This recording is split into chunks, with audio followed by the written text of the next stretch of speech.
fuck is happening, fam? It is your boy, the Sultan of Sativa, the Ayatollah of Indica, the Bobby Fischer BHO, aka the Holy Hashashin, aka the Hicks and Gracie of Hashish, aka the Gordon Ryan of Guys, aka Ned Sparks, aka Robert F. Kennedy Jr., aka President United Bakes of America, Donald Blunt.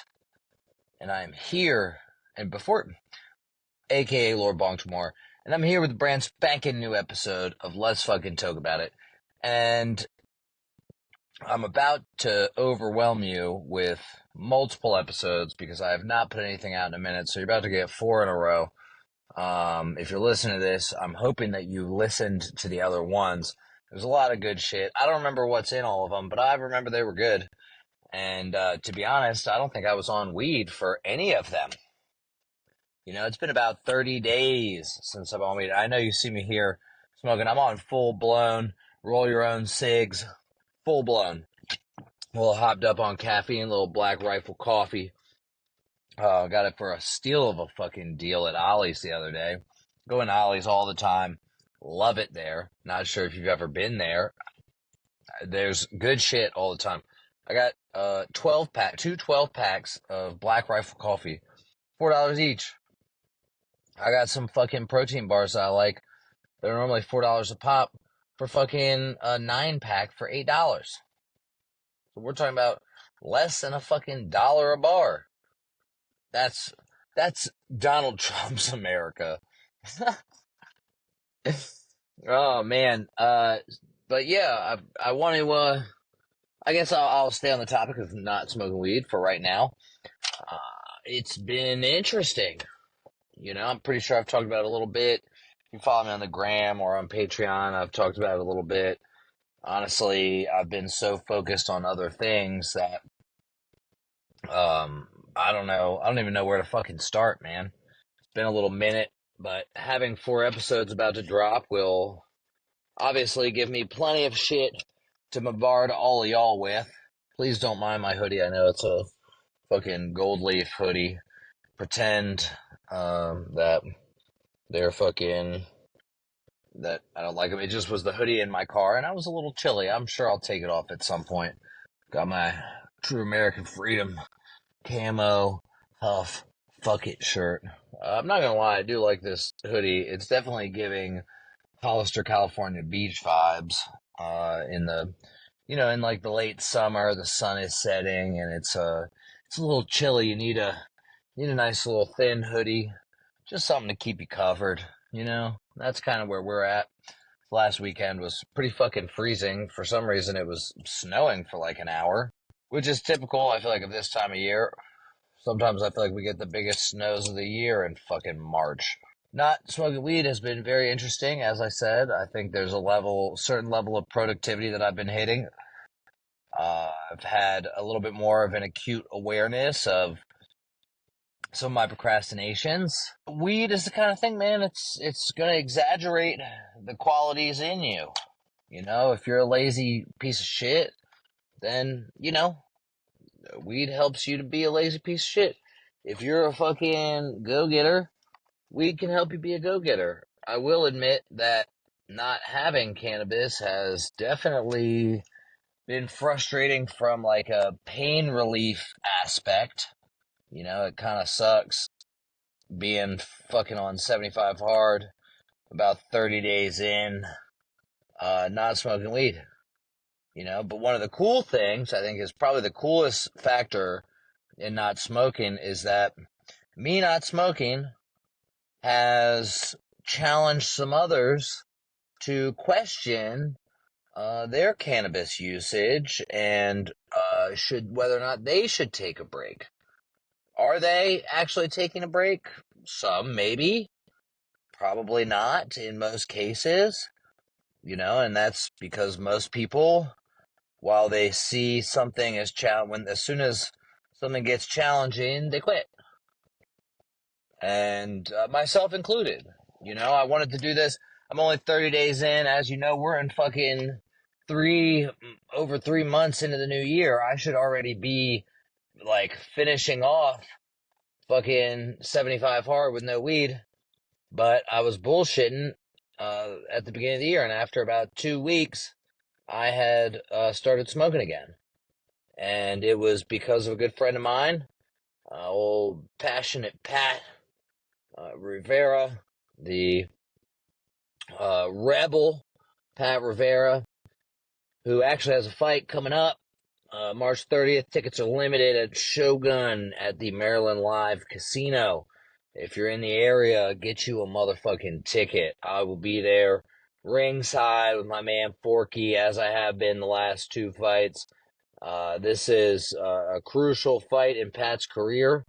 You know, this is one of them fights, man. You know, as we get older, fighting gets tougher. Right? They say it's a young man's game. The body only has so many years of you putting it through it, but Pat is a fucking savage and has a skill set to be able to thrive for as long as he possibly can. And I got true and total faith in his abilities, you know. And so, you know, when it comes down to it, in regards to others taking a look at their own cannabis usage and whether or not it's something that they should maintain or take a break or, you know, cut back or increase. Really, I think what's important is that we take the time to actually evaluate what it is that we got going on, and is what we're doing beneficial? To what extent is it beneficial?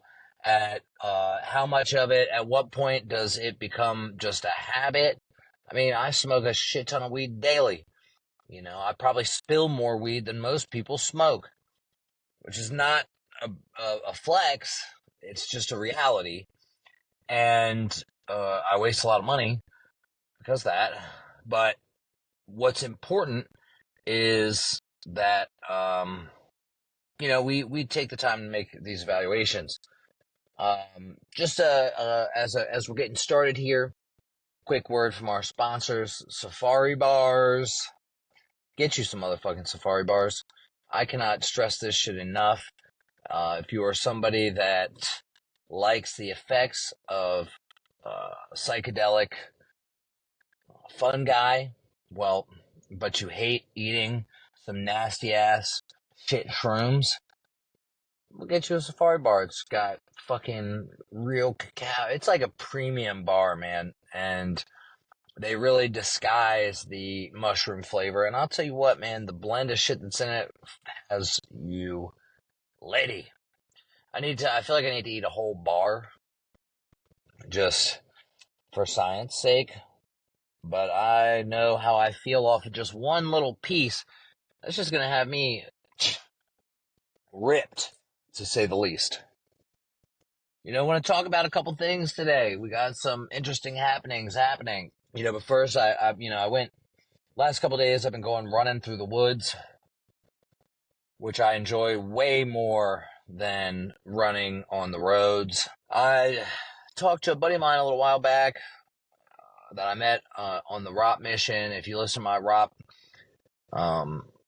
after action report, I think it's episode 65. You can go back and listen to it. Or if you want to listen to the 3 of 7 projects after action report on it, go to the ROP AAR from, I don't know, end of last July. And they talk about people that they thought might quit.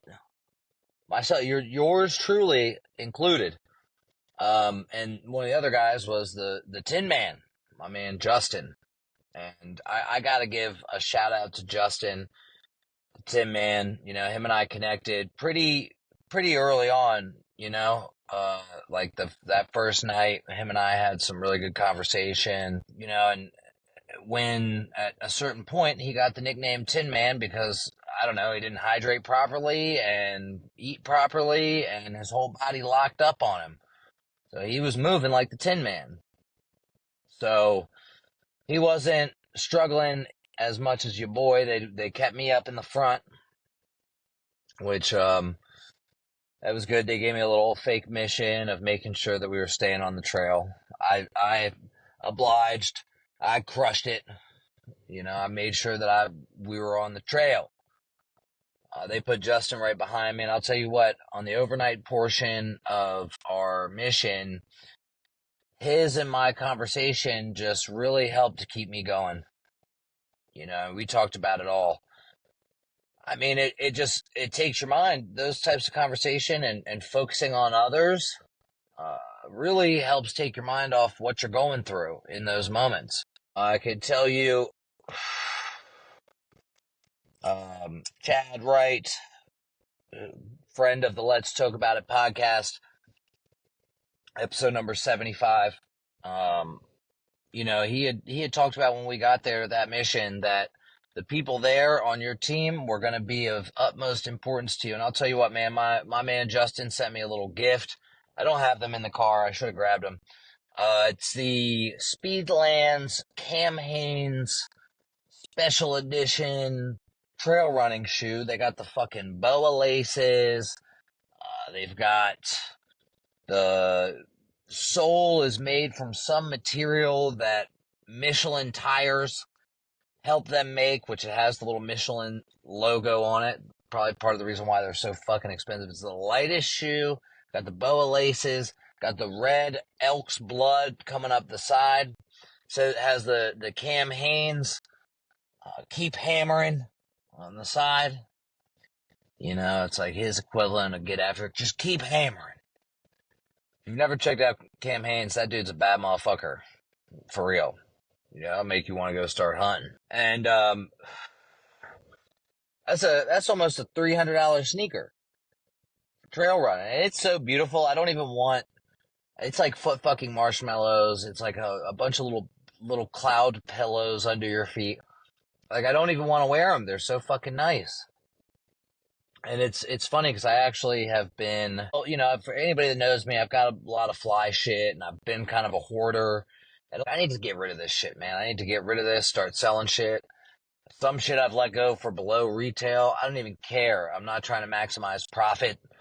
I just know that I need to get rid of it. You know, it feels like I need to make room for new life that's being, a new breath of life that's coming into my spirit and into my soul.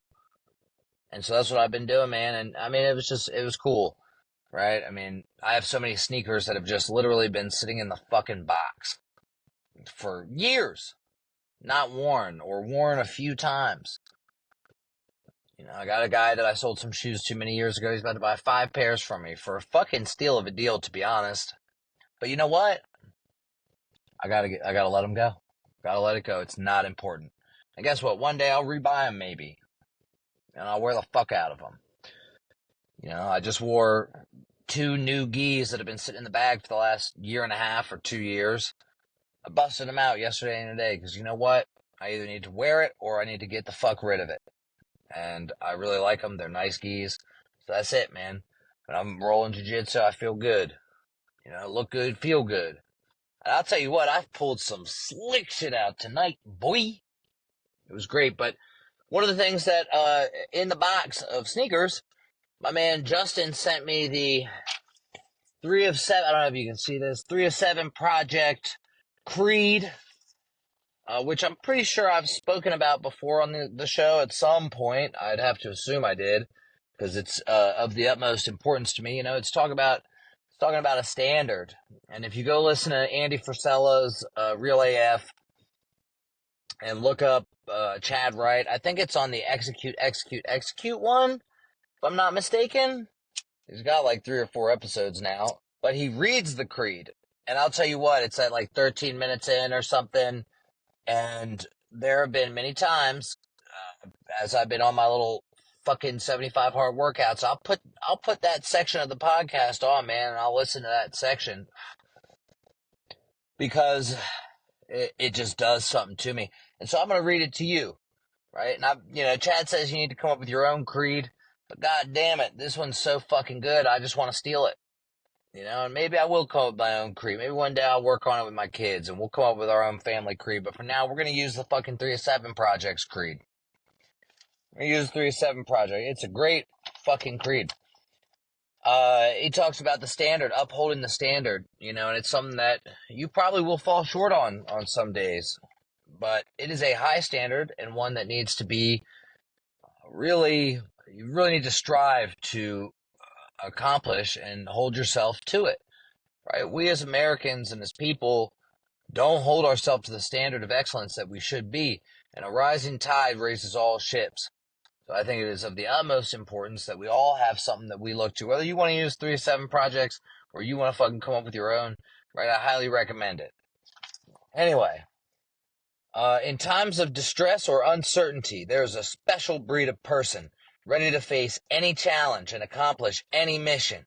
A common human with an uncommon desire to succeed, forged by adversity. I am that person. I got chills just reading that. Whoo! I accept the responsibility that is bestowed upon me and understand that my chosen way of life is a privilege that I must earn every day. My loyalty to my team is beyond reproach. I will humbly serve my fellow man, always ready to defend those who are unable to defend themselves. I do not seek recognition for my actions, and I place the welfare of others before my own. I serve with honor on and off the battlefield of life. The ability to control my emotions, regardless of circumstances, sets me apart. Uncompromising integrity is my standard. Integrity, doing the right thing when nobody's fucking looking. My character and honor are steadfast. My word is my bond. Ain't no fucking liar. We do what we say we're gonna do. That's why I'm fucking not smoking weed right now. I said I wasn't gonna. And it's as simple as that. I expect to lead and be led. In the absence of orders, I will take charge, lead my team to accomplish the mission. I will lead by example in all situations. I will never quit. Take that shit off the table, man.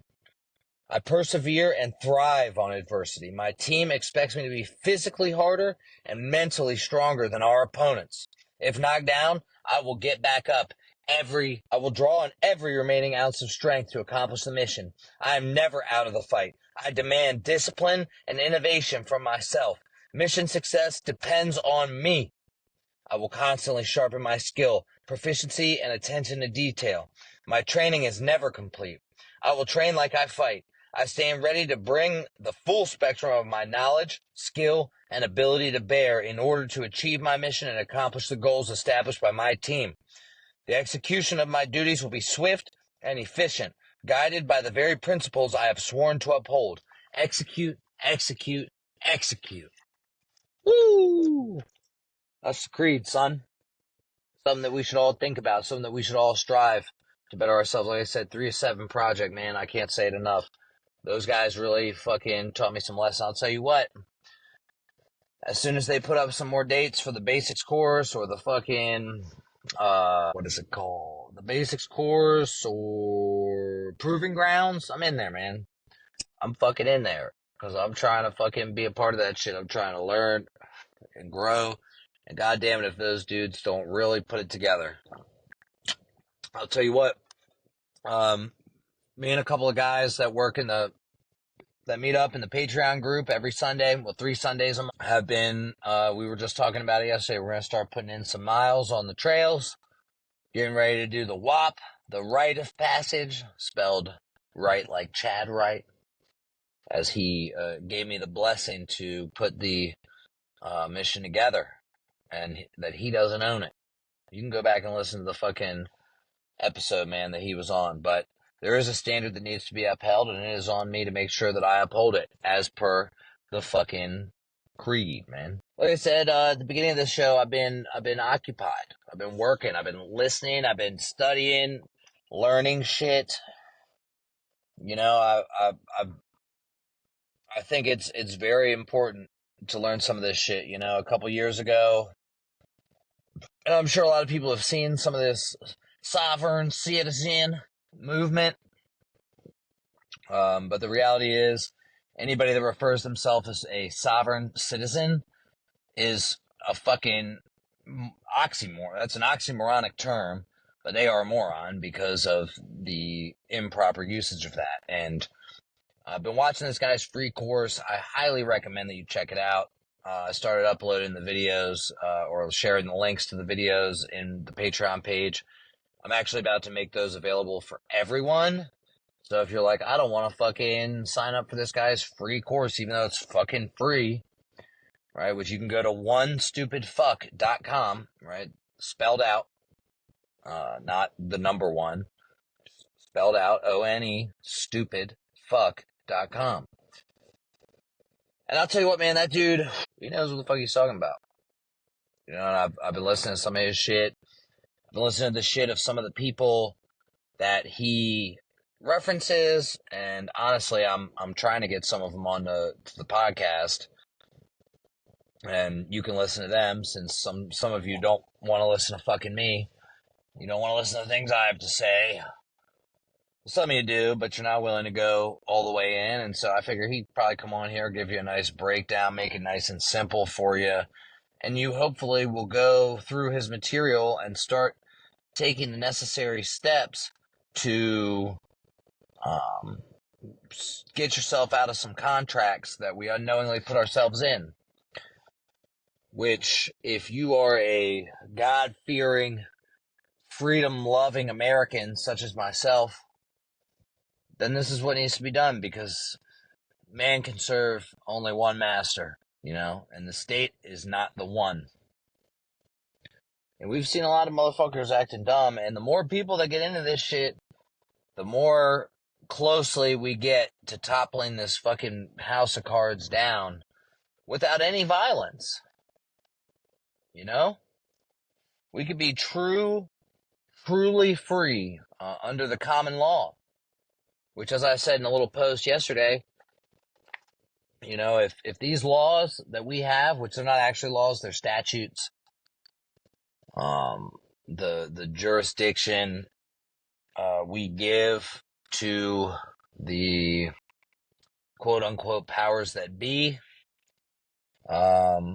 keeps us trapped, right? Our lack of knowledge keeps us subservient to their game. So I strongly urge that you go through this guy's shit, keep an open mind. It'll probably melt your fucking brain, to be fair. Because I know I had some brain melting moments, and there's a lot of shit that I was just like, what? I'm actually going to go back through and watch it again and start taking some action.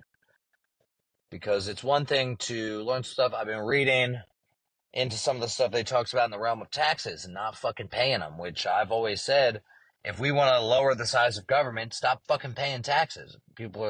I've never met people that are more terrified of any organization other than the fucking IRS. And the IRS is just there waiting for you to file papers, man.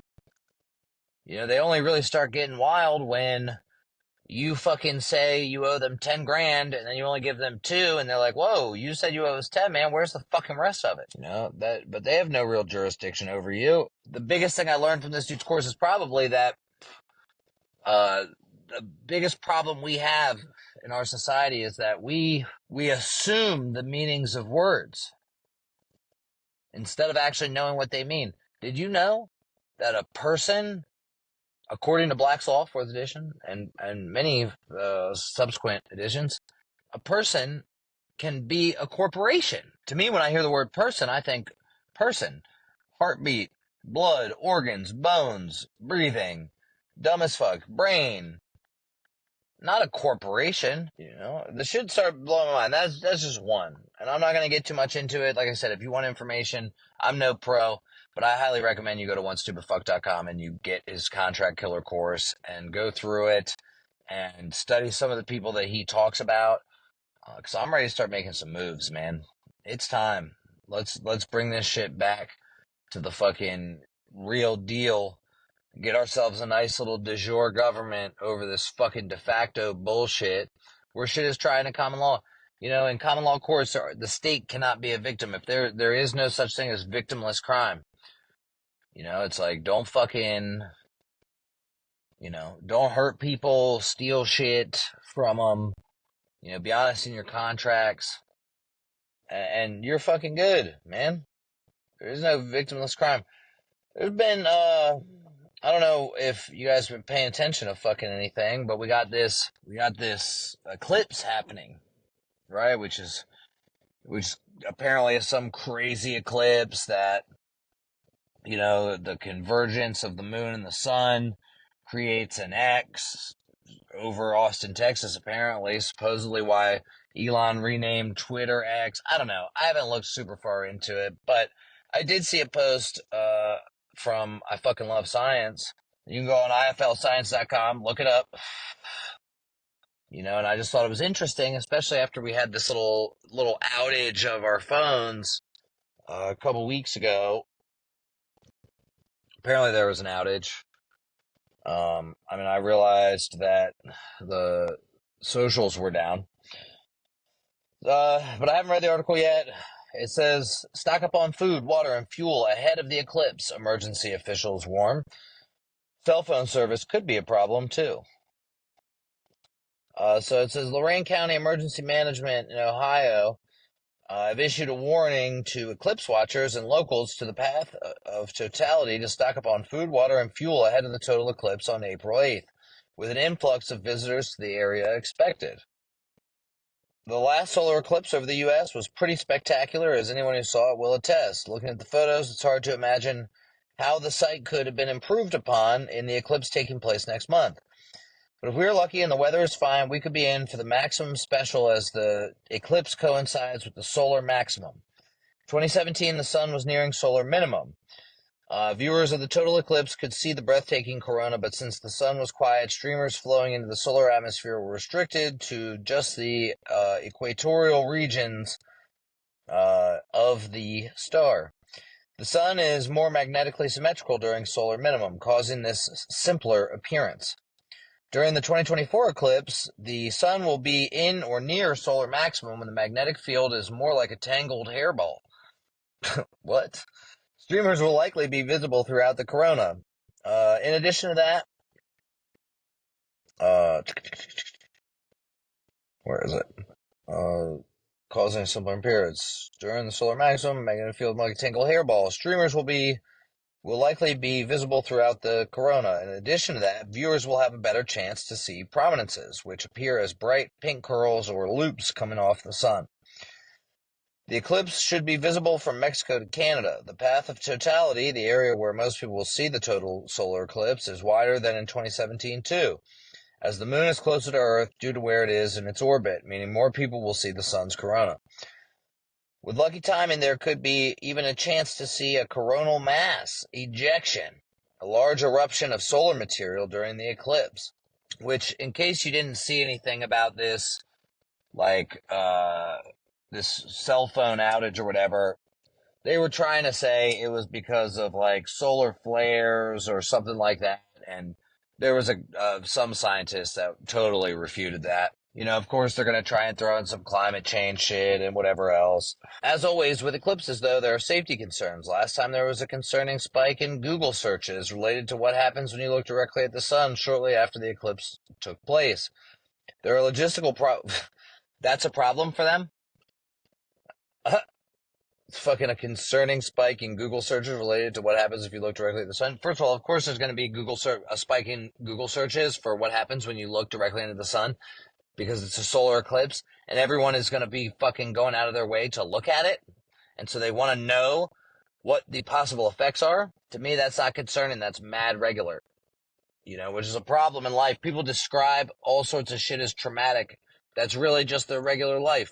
It's just regular life shit. And that I've seen that especially true since becoming a parent. It's like, is my kid going to be like, this is trauma? Logistical problems, too, in the form of the huge influx of tourists hoping to see the celestial event, with which areas along the path of totality are currently getting ready for. Lorain County officials, for example, have put out a warning that as people arrive ahead of the eclipse, there could be increased traffic, increased wait time for services such as hospital and gas stations, as well as difficulty accessing food and other supplies. What we could have here is crowds that we're not used to, said Dave Freeman, Lorain County EMA director, in a statement with the USA Today. We're not set up infrastructure-wise for that. We don't have the roads. A lot of roads here are 2 lanes, Freeman added, per Yahoo News. This is not Chicago. This is not Cleveland, where we have a bunch of 4-lane, 6-lane roads coming in, so the traffic could be pretty extreme here if we get crowds more than we expect. The EMA is also warning that cell phone signal could be lost due to the increase in cell phone activity in the area, overloading the system. Okay, I thought they were going to say something about, the fucking sun being the reason why, but they're not. Okay. This is actually like way more boring of an article than I had expected. I thought it was going to be more propaganda, but it does seem a little fear-mongery, if you ask me. Like, because these aren't things that would generally make me, like, more concerned. The team is warning residents that in the weekend ahead of the eclipse, they should fill their vehicles with gas, stock up on food, and avoid other travel where possible. More importantly, you should look up and enjoy the eclipse, of course, minimizing the risk of damage to your eyes by checking out our handy guide to viewing eclipses. Safety first. Okay. Good shit. Good shit. Let's just move right into the fucking, the next shit. Speaking of fucking dangerous. Not propagandist at all. Yet another example where someone comes out as a whistleblower and gets fucking Clintoned. You know, I don't know if y'all have been seeing this shit. Boeing's been in the news a lot lately for their safety concerns. There was a fucking plane that arrived with like one of the storage areas, like door was open. You know, like the area in which your little fucking puppy dogs that you like to fly with were in. People were going to be ready to go John Wick on their ass. You know, there was like, shit's been like busting open mid-flight. And there was a dude, a retired Boeing safety guy, who has been coming out, blowing the whistle on like the 787s and the 737s. I think his name was Brian, maybe. I don't know. We'll get into it in a second. Just rolling up my little ciggy. My little tobacco, not wacky at all. You know, and so Boeing. So there was a bunch of articles. I decided to go with the article from Al Jazeera. I feel like at one point in life they were fairly objective. I did like that CNN in their article had quotations around the self-inflicted gunshot wound. Right? It is funny. This guy's out of town to go testify fucking against Boeing and then just decides to fucking kill himself in like the hotel fucking parking lot. Boeing whistleblower found, John Barnett found dead. Turn on the reader here. Coroner's office in the U.S. state of South Carolina says 62-year-old former Boeing employee died on Saturday. A former Boeing employee who blew the whistle on alleged safety problems at the aircraft manufacturing giant has been found dead. John Barnett, 62, died on Saturday from an apparent self-inflicted wound. A coroner in South Carolina in the United States said on Monday. Charleston County Police Department is the investigating agency. No further details are available at this time. The Office of Charleston County Coroner Bobby Joe O'Neill told Al Jazeera in a statement. Brian Knowles and Robert Turkowitz, lawyers who represented Barnett, said their client had been in the midst of a deposition in a lawsuit against Boeing after suffering retaliation and a hostile work environment for exposing serious safety concerns with the Boeing 787 Dreamliner. He was in very good spirits and was really looking forward to putting this phase of his life behind him and moving on. We didn't see any indication that he would take his own life, Knowles and Turkowitz told Al Jazeera in a statement which described Burnett as a brave, honest man with the highest integrity. There's that integrity word again, man. Integrity Farms. Doing the right thing when no one's looking. Something that truly Farms is not fucking doing. We can get into that in a minute if you like. Boeing, where Barnett worked for more than 3 decades until his retirement in 2017, expressed condolences at the news of his death. Oh, we're sorry that you died, buddy. Too bad. I guess you can't keep suing us. They said, we are saddened by Mr. Barnett's passing, and our thoughts and prayers are with his family and friends, the Seattle-based aircraft manufacturer told Al Jazeera in a statement. In 2019, he was quoted by the BBC alleging that Boeing had deliberately fitted planes with faulty parts and that their passengers on its 787 Dreamliner could be left without oxygen in the event of sudden decompression. There's a video going around where I believe he said it's like 2 out of 4 fucking masks wouldn't work. Maybe it was 1 out of 4, but still 25% of the masks for oxygen not working. It's kind of a big deal. People got to be able to get high in their last couple minutes. Boeing denied Barnett's claims at the time, insisting that it adhered to the highest safety standards. 2014, an Al Jazeera investigation released after the Dreamliner was briefly grounded following 2 battery failures revealed that workers at Boeing's Charleston plant had serious concerns about the aircraft safety. That's when Barnett was still an employee, just saying. Boeing, which dominates the market for commercial aircraft along with Netherlands-based Airbus, has been under intense scrutiny over its safety record since 2 fatal crashes involving the 737 MAX in 2018 and 2019. On Monday, dozens of people suffered injuries, most of them minor, when the Boeing aircraft en route to New Zealand from Australia experienced what airline officials described as a strong movement caused by a technical event. Don't you just love the way they put spins on shit? It's a technical event. The incident was the latest in a series of safety-related events since the beginning of March. Damn. Including an engine fire that forced a Boeing 737 to make an emergency landing in Houston. Shortly after takeoff. Mind you, remember, Boeing is a part of the military-industrial complex, and they get tons of bread year in and year out from all the shit going on. Not to include dominating the marketplace. On Saturday, U.S. media outlets reported that prosecutors had opened a criminal investigation into January's mid-flight blowout of a 737 MAX operated by Alaska Airlines. Preliminary report by the U.S. National Transportation Safety Board into the incident found evidence suggesting that 4 key bolts designed to hold the door in place had been missing. 4 bolts had been missing. That's the strong movement. Doors getting ripped off. This is fucking Con Air, bro. Preliminary, the U.S. Federal Aviation Administration, FAA, said last week it had given Boeing 90 days to come up with a plan to correct problems in its production and shortage procedures following an audit that identified non-compliance issues.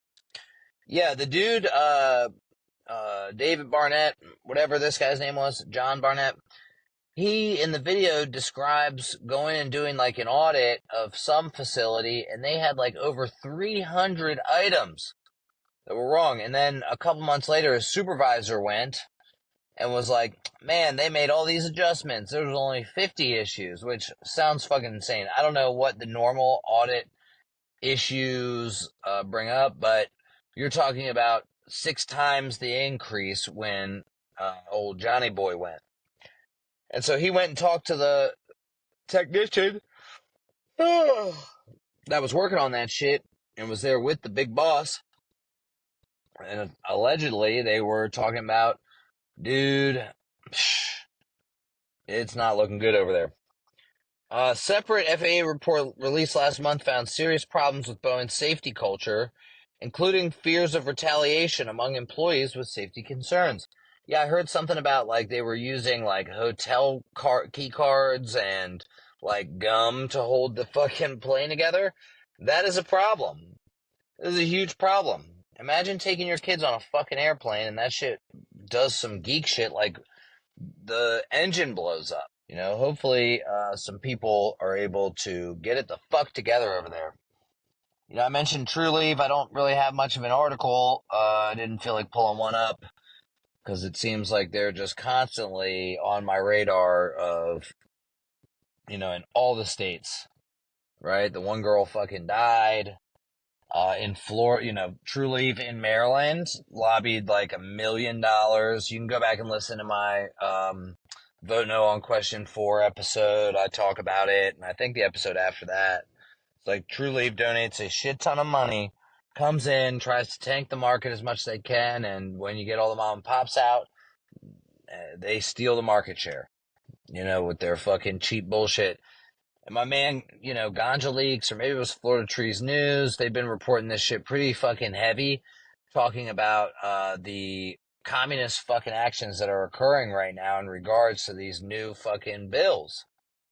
You know, where they're trying to get rid of intoxicating hemp and make it like a fucking federal felony to do so, or something that's a felony against the state constitution. Seems insane, dude. You know, they have lobbied a shit ton of money to fucking old De Sanctimonious and boys. Pretty crazy. But hey, let's have a little laugh. You know, I know things are tough. It's been hard, but you know, we still got comedy. And so I got a fucking little article that is fairly comedic. And not comedic. Okay, I'm joking. Okay, I'm not a comedian. My jokes are bad. Now, when I will preface this, right, this article is from thepeoplesvoice.tv. Says it's fact-checked. But when I had searched for said article, there was a ton of everything up until like the View More results was like, no, Amy Schumer did not have VAIDS, right? She had endometriosis. It's like, oh, okay, sure. It could be endometriosis or whatever it is, or it could fucking be VAIDS, vaccine AIDS, you know, and a vaccine, acquired immunodeficiency disorder, whatever the fucking A stands for. So check it out. Amy Schumer. This article is from February. Amy Schumer has revealed that she has developed full-blown vaccine-acquired immune deficiency syndrome as a direct result of getting multiple COVID jabs. Comedian was forced to come clean about her diagnosis when people began speculating about her poor health in a recent appearance on television where she appeared extremely bloated. Yeah, there's some pictures. She definitely looks bloated, but that's what happens, man. When you're a fucking godless woman who does nothing but search for mouth pleasure. And, if you ask me, it's not even that funny, man. To be fair, maybe I'm just sexist, but I don't really think women comedians are funny. There might be one or two, but, and, you know, shit like that is opinion, 100%, right? I know that. Thank you so much for everyone's time, everyone's input about my face. I've enjoyed feedback and deliberation about my appearance as all women do for almost 20 years. And you're right, it is puffier than normal right now. I have endometriosis, an autoimmune disease that every woman should read about. Autoimmune, meaning the fucking immune system is fucked up and it's attacking itself. Every woman should read about, Schumer posted on social media. The sharp increase in immunity following vaccination is caused by altered cytokine responses. Yeah, we've been talking about it since 2020. When you watch fucking, I forget her name. Maybe it's fucking Judy Wood. I don't remember. Whoever it was that came up from on the Jesse Ventura show, and they met like at an airport hangar and all this shit. I want to say maybe it was Judy Wood who did the Plandemic videos. Cytokines are small proteins that are produced by our immune system in response to infection. The more jabs a person receives, the more depleted the immune system becomes, resulting in VAIDS. Sarah Absher, a registered nurse, replied, honestly, it looks like what is referred to as moon face. Yo, anytime I see someone with a puffy face from now on, I'm calling it moon face. That's a scientific term. That's a fucking definition, a defining term for what is going on here. Moon face, a condition associated with long-term steroid use. Has fucking Amy Schumer been on the juice? Despite facing criticism and speculation on social media, Amy received support from fans and healthcare professionals alike. Many voiced their solidarity with her, condemning the normalization of commenting on women's bodies and emphasizing the importance of empathy and understanding. Don't comment on women's bodies. It's like, bitch, if you're putting it out there onto the interwebs where anybody can be, anybody can and will comment on it. It is what it is, dude. Like, damn, I know a girl that's like mad skinny that's like, don't comment on women's bodies. You don't know, don't say things like, you look like you've lost weight. It's fucking ableist or whatever. Despite facing criticism, blah, blah, commenting on women's bodies. Dr. Tatiana Powell, an oncologist in Maryland, said, let's not Instead, let's stop normalizing commenting on women's faces and bodies for sport. It is like a sport.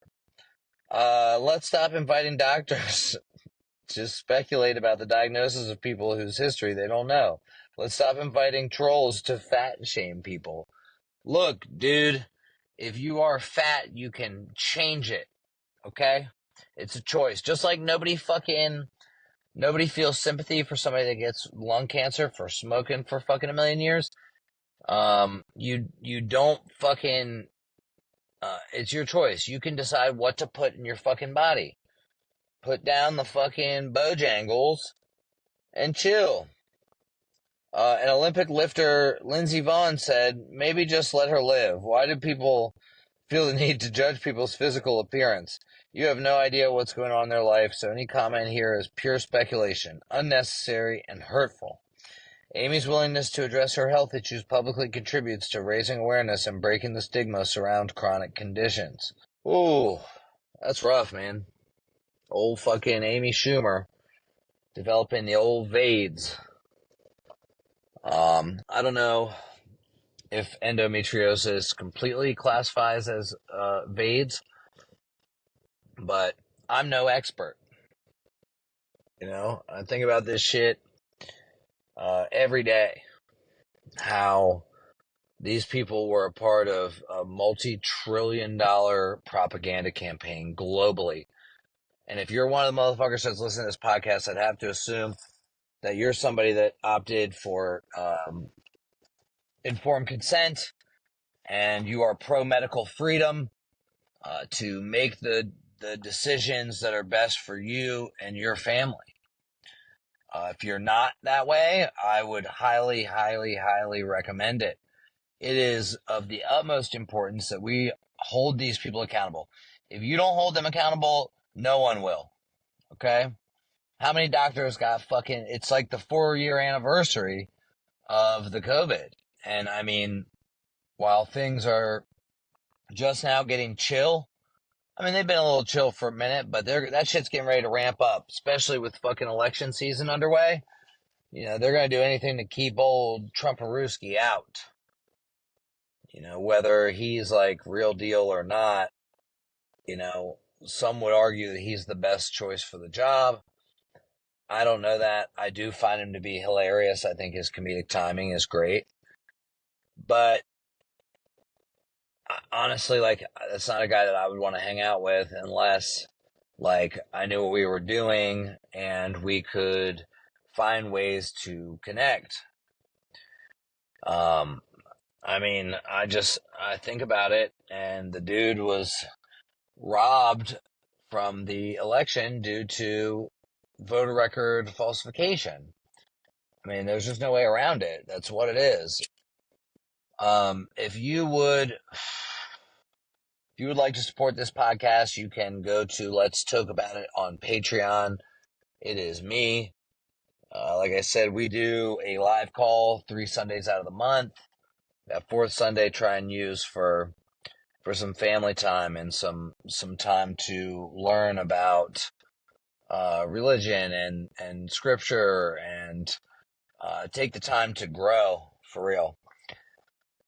If you want to support this podcast and support yourself, you can go to firstform.com/ElliotAces and get yourself some supplements.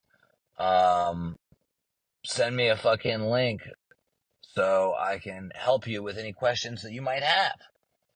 What else? If you're interested in knowing what foundational supplements I take, OptiGreens, OptiReds, OptiGreens, Formula One, Ignition, creatine. At night, I throw in a little scoop of magnesium with that, so that I can keep dreaming crazier than I already have without weed. My dreams are nuts. I've been having them every single day, waking up in a sweat. I actually need to go and change my pillow sheets because they have gotten extremely sweaty and now stinky.